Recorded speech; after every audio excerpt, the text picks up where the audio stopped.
जय श्री राम दोस्तों, आप देख रहे हैं YouTube चैनल ज्ञान स्टार प्लस। तो दोस्तों, आप सभी का हार्दिक स्वागत और अभिनंदन। दोस्तों, आज हमने आपके लिए बहुत ही सुंदर पहेली चुनी है। पहेली इस प्रकार से है। बाप के विवाह में बने बराती, वह लड़का कहां से आया? किस माता ने जन्म दिया और किसने गोद खिलाया? दोस्तों, इस पहेली का उत्तर जब तक हम खोजते हैं तब तक आपसे मेरा एक ही निवेदन रहता है कि आप हमारे चैनल को सब्सक्राइब जरूर कर दें, साथ ही बेल आइकन को भी प्रेस कर दें, जिससे कि आने वाले वीडियो का नोटिफिकेशन आपको मिलता रहे। तो दोस्तों, पहेली अपने आप में अनूठी है कि बाप के ब्याह में बने बराती, वह लड़का कहां से आया। शाब्दिक अर्थ बहुत अच्छा है कि ऐसा लड़का कौन था जो अपने पिता के विवाह में बराती रहा, और फिर वह किसने उसको जन्म दिया और किसने पाला पोसा, बड़ा किया, गोद खिलाया। दोस्तों, आपको पता है कि हम कथा प्रसंग के माध्यम से आपको पहेली सुलझाते हैं, इसलिए ये भी हम कथा प्रसंग से ही सुलझाएंगे कि एक बार क्या हुआ। सप्तऋषि पृथ्वी लोक पर महर्षि वशिष्ठ जी के पास आते हैं, और वशिष्ठ के पास में एक नंदिनी नाम की गाय थी। उस गाय को वे ले जाना चाहते थे, चुरा कर ले जाना चाहते थे। उनमें एक भाष्य नाम का, अर्थात आभ्यास नाम का एक बसु था। वह बसु उसकी पत्नी कहने लगी कि ऐसा है, तुम इस गाय को ले चलो। लेकिन अन्य बसुओं ने मना किया और कहा कि ऐसा है, आप ये गाय गलत ले चल रहे हो, क्योंकि ये गाय हमारी नहीं है। इस पर उसकी पत्नी कहने लगी कि जो कायर होते हैं वो ही बहाना बनाते हैं, इसलिए हमें ये गाय चाहिए।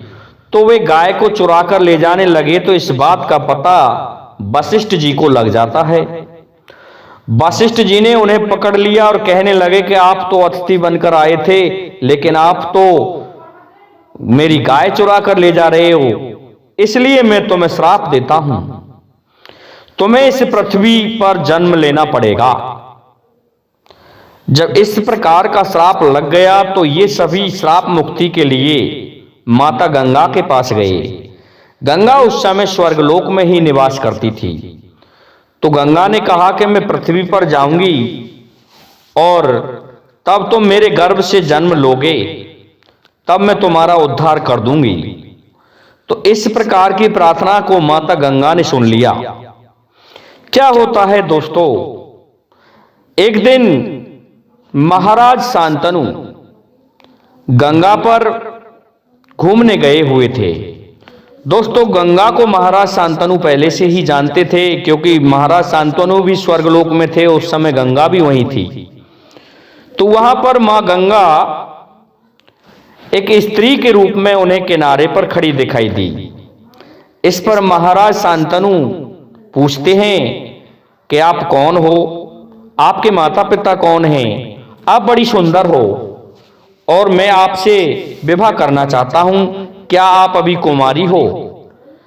इस बात को सुन के गंगा कहने लगी कि मैं मेरे बारे में ज्यादा कुछ नहीं बताऊंगी, यदि आप मुझसे विवाह करना चाहते हैं तो आपसे मेरी एक शर्त होगी, मैं जो भी कार्य करूं वह मैं मेरी मर्जी से करूंगी, और जिस दिन आप मुझे टोक दोगे उस दिन से मैं आपके पास से चली जाऊंगी, आपके पास नहीं रहूंगी।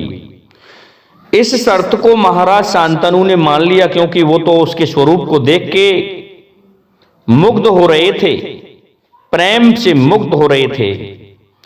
इस कारण से महाराज शांतनु गंगा से विवाह करके ले आते हैं। जब गंगा से विवाह हो गया तो गंगा पटरानी बन के रहने लगी महाराज शांतनु की, जिसे दोस्तों गंगा नदी भी कहते हैं। अब वह पटरानी बनी हुई रह रही थी, तो उसने एक पहले बच्चे को जन्म दिया। उस बच्चे को उठाया और अपने गंगा नदी की तरफ चल दी और जाके गंगा में डुबो के समाप्त कर दिया।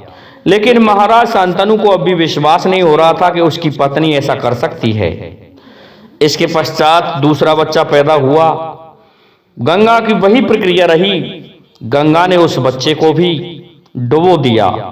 लेकिन अब भी महाराज शांतनु गंगा के प्रेम में इतने खोए हुए थे कि उन्हें यह पता नहीं था कि मेरी पत्नी ऐसा कर रही है। इस प्रकार से गंगा ने 7 पुत्रों को गंगा नदी में बहा दिया। लेकिन दोस्तों, जब 8वें पुत्र व्यास का जन्म हुआ, वह पुत्र जैसे ही पैदा हुआ उसे लेकर के गंगा चलती है। गंगा जब डुबाने लगी तो उसी समय महाराज भी पीछे पीछे आ रहे थे।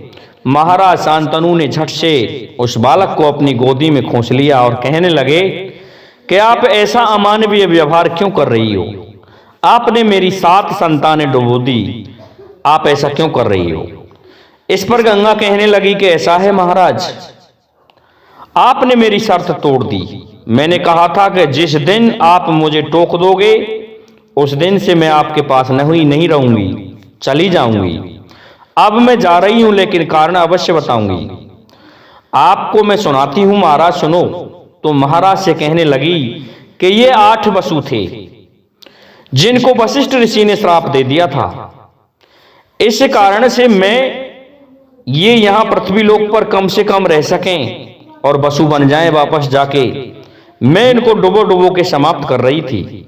लेकिन अब ये वह वसु है जिसकी पत्नी ने हठ किया था और ये उस गाय को चुराने में अग्रणी था। इसको लंबा जीवन जीना पड़ेगा, इसलिए अब इस पुत्र को मैं मेरे साथ ले जा रही हूं और जब तक ये पुत्र बड़ा हो जाएगा मैं आपको वापस दे जाऊंगी। दोस्तों, इस प्रकार से महाराज वापस आ जाते हैं और गंगा विलीन हो जाती है गंगा नदी में अपने पुत्र सर्वदमन को लेकर। दोस्तों, जिसका नाम देवव्रत था और देवव्रत का नाम आगे भीष्म पड़ा था। अब क्या होता है, देवव्रत को लेके चली गई। महाराज जो अच्छे राजा थे अब निराश रहने लगे। लेकिन 16 वर्ष हुए कि गंगा वापस प्रकट हुई और उस पुत्र को लेकर के महाराज शांतनु को सौंप दिया कि यह आपका और हमारा पुत्र है जिसका नाम देवव्रत है। देवव्रत को अच्छी शिक्षा दी गई, उन्हें अच्छे गुरुओं से शिक्षा दिलाई गई और स्वयं बृहस्पति जी ने उनको वेदों का ज्ञान सिखाया, परशुराम जी से धनुर्विद्या सीखी। इस प्रकार से देवव्रत अच्छा निपुण और साहसी राजा था। लेकिन क्या होता है, अपने पिता की उद्विग्नता को देख करके महाराज देवव्रत भीष्म परेशान रहने लगे। राजकुमार एक दिन वो चले जाते हैं तो क्या देखते हैं कि एक धीमर के पास में, एक मछुआरे के पास में, एक जो नाव चलाता था उसके पास में एक बहुत ही सुंदर लड़की थी जो कि रनवास लायक थी, जिसका नाम सत्यवती था। दोस्तों, उस सत्यवती के स्वरूप को देख के वह सत्यवती कुछ कहती उससे पहले उसे मां कह दिया। मां कहने के कारण भीष्म उससे कुछ नहीं कह सके और सत्यवती ने भी कुछ नहीं कहा। लेकिन महाराज शांतनु का विवाह वो सत्यवती से करा देते हैं। तो दोस्तों, बाप के विवाह में महाराज भीष्म बाराती बन के गए थे। महाराज दूल्हा बने तो बारात के रूप में स्वयं भीष्म गए थे। लेकिन उसने भी एक शर्त लगाई थी कि ऐसा है, तुम्हारा कोई भी पुत्र होगा वह राज खोस लेगा, मैं विवाह तब करूंगी जब तुम ये प्रतिज्ञा ले लो कि विवाह ही नहीं करो। तो इस बात से देवव्रत ने एक भीषण प्रतिज्ञा की थी कि मैं आजीवन विवाह नहीं करूंगा, जिससे मेरे कोई संतान होगी वह राज का हकदार नहीं बने। तो दोस्तों उस दिन की प्रतिज्ञा के कारण देवव्रत का नाम भीष्म पड़ा। तो पहेली में लिखा हुआ है कि बाप के ब्याह में बने बराती वह लड़का कहां से आया, किस माता ने जन्म दिया और किसने गोद खिलाया। दोस्तों ये पहेली यहां लगती है पितामह भीष्म पर। मैं समझता हूं आपको हमारी ये वीडियो अच्छी लगी हुई होगी, इसलिए अब आप सभी से मेरा निवेदन है कि आप हमारे इस वीडियो को लाइक, शेयर और सब्सक्राइब करें, साथ ही बेल आइकन को भी प्रेस कर दें, जिससे कि आने वाले वीडियो का नोटिफिकेशन आपको मिलता रहे। दोस्तों जय हिंद, जय भारत, जय जय श्री राधे, जय जय श्री राम।